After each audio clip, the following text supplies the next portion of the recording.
Obregón se había declarado enemigo abierto al régimen de Carranza.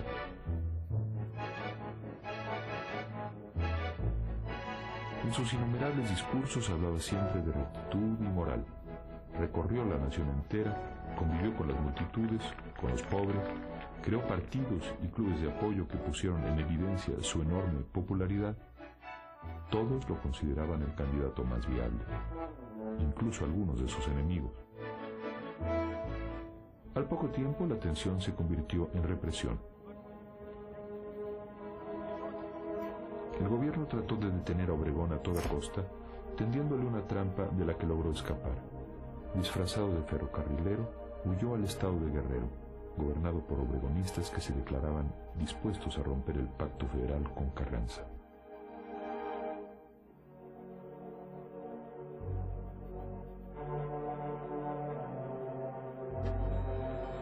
Posteriormente, en un manifiesto a la nación, Obregón acusó a Carranza de imponer a un candidato contra la decisión popular y apoyar la campaña con dinero del erario público.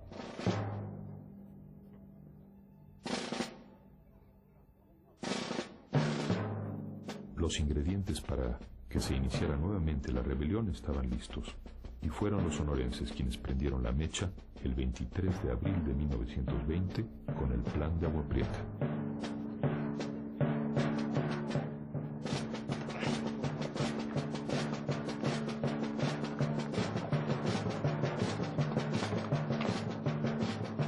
Después de varios días de enfrentamientos, Carranza se vio obligado a abandonar el Distrito Federal y dirigirse a Veracruz. En el camino, traicionado por su propia gente, Carranza murió en condiciones inciertas el 20 de mayo de 1920.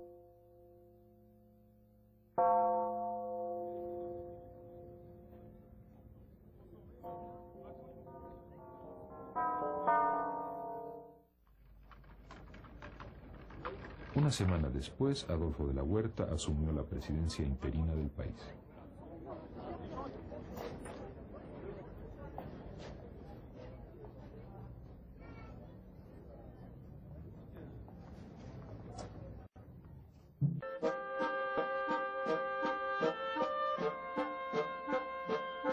Cuando Álvaro Obregón llegó a la presidencia, ya se podía respirar un ambiente de relativa paz y tranquilidad, logrado por Adolfo de la Huerta durante su interinato. El siguiente objetivo del gobierno era lograr la reconstrucción del país.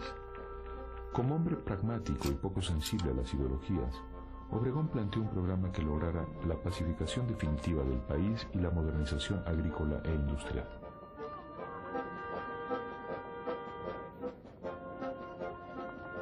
Para la recuperación económica otorgó garantías y confianza a los inversionistas, pero también protegió los derechos de los trabajadores.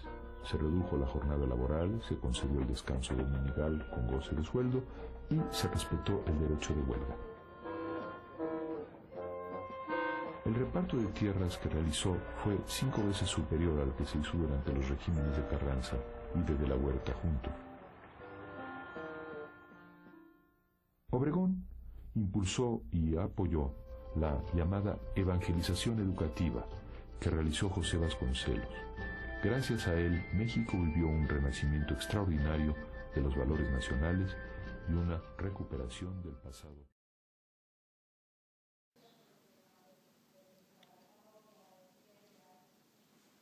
Señor, llegó la señorita que le va a hacer la entrevista de BBC News. ¿Qué le digo? Que pase.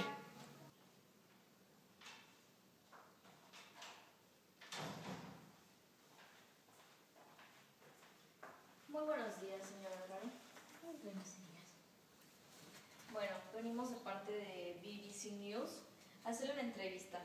Como ya sabemos, usted fue presidente de México a partir del 1 de diciembre de 1920 al 20 de noviembre de 1924. La razón de esta entrevista es que vamos a escribir un artículo sobre usted, donde hablaremos de su gobernatura desde su perspectiva. Bueno, como tú bien lo mencionaste, fui presidente de México a partir del 1 de diciembre de 1920 al 20 de noviembre de 1924.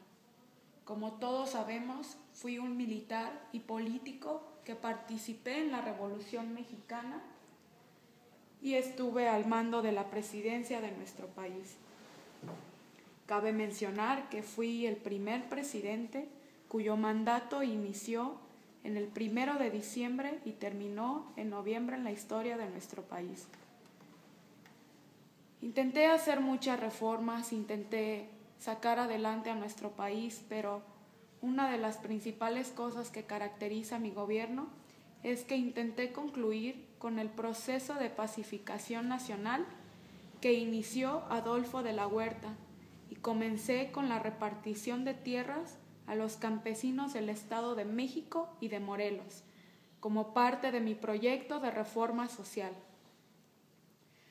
Cabe mencionar también que intenté mantener el control y equilibrio de las fuerzas políticas imperantes en el país, principalmente del ejército.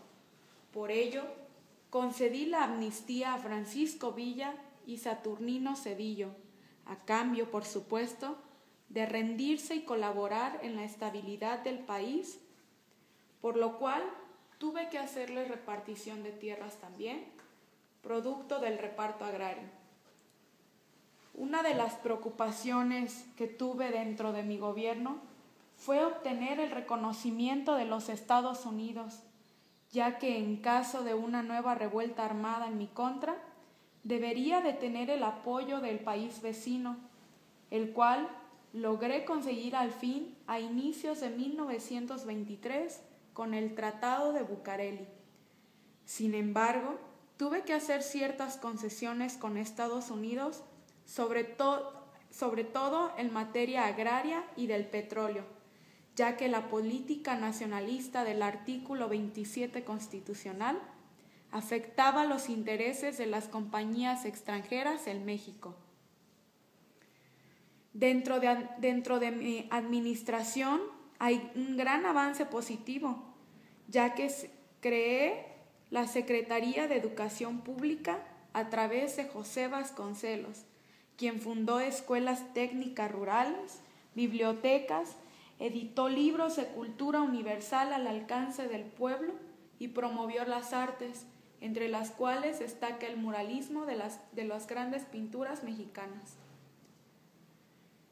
Me volví un poco severo con mis opositores al ordenar matar a Pancho Villa y al general Lucio Blanco, pues los consideraba demasiado peligrosos, por lo cual tuve que mandarlos fusilar para sublevar al general Francisco Murguía. Asesinan al senador fiel jurado por oponerse a los tratados de Bucareli, y Vasconcelos, secretario de Educación Pública, renuncia a su puesto por dicho asesinato y finalmente rompe con la relación que teníamos.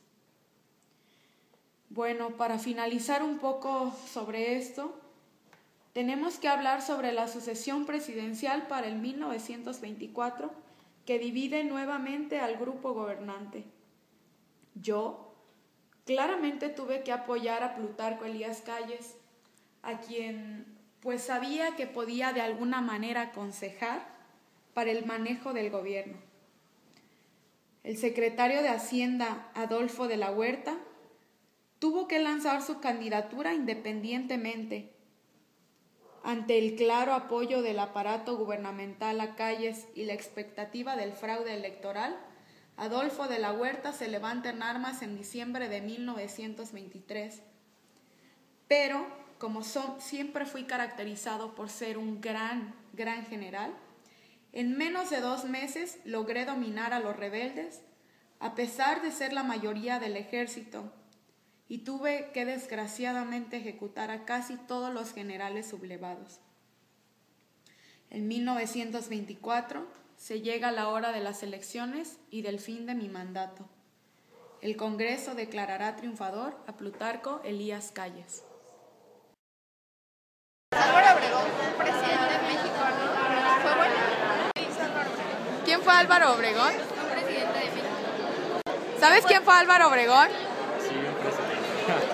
De 1920 a 1924. Espera, ¿quién fue Álvaro Obregón? Un presidente de México. ¿Quién fue Álvaro Obregón?